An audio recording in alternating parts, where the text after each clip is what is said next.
sa 7 talo ng ating pambansang kamao. Isa dito ang hindi ko malilimutan, ang talong nagmula sa pero bago yan, kung ngayon ka palang po napadpad sa aking channel, huwag mo namang kalimutang mag-like at subscribe. That punch that you knocked out Manny with, Freddie Roach said that was a perfect punch. Yeah. It was, things just Freddie came Royce, together. Freddie Royce said, "Lucky punch." Well, he also said it was. He also said it was a perfect. Freddie Royce said, but I don't think so. I don't think so. Well, December 2012, marahil ang karamihan sa atin ay naniniwalang lucky punch lang. Kung yan po ang paniniwala mo, marapat na tapusin mo ang video na ito. Bago ko po ipakita ang pruweba na hindi ito lucky punch, panuorin po muna natin ang napakagandang highlights ng laban.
Good left hand by Pacquiao.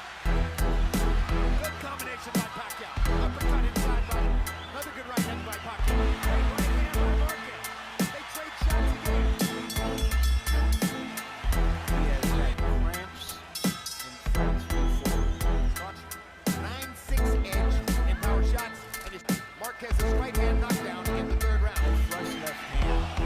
And Marquez. Pacquiao evened up the knockdown. See, Pacquiao laid that straight left right down the pipe and down goes Marquez with his gloves touched. That's considered a knockdown. Pacquiao's right hook re-emerges from dormancy into to stay on his feet. I don't know how he finished. That's one. These are big shots Pacquiao's been landing early. There's another left hand. And another left hand. What is the blood of drama? Another left hand for Pacquiao. Pacquiao's gonna stay behind. And it looks City with a very similar shot, and Martinez is sitting about 8 feet away from where Pacquiao lies face down at that. Maging ako ay naniniwalang lucky punch ang tumama kay Senator Manny dahil halos huling segundo tumama ang suntok na dahilan ng pagkatalo ng ating pambansang kamao. Talagang maswerte nga po dahil kung hindi na ipatama ni Marquez ang suntok na iyon, posibleng iba ang kinalabasan ng laban. Ngunit ang suntok na nagpatulog kay Pacquiao ay siyang suntok na pinaghandaan ng gusto ni Dinamita para mapasabog ito. Panoorin niyo po ang video na ipapakita ko mga sir. Pinaghandaan nga po talaga ni Marquez ang suntok na tumama. Malakas at todo bigay maging ang mga ka-sparring nga po na naka-headgear ay bumagsak.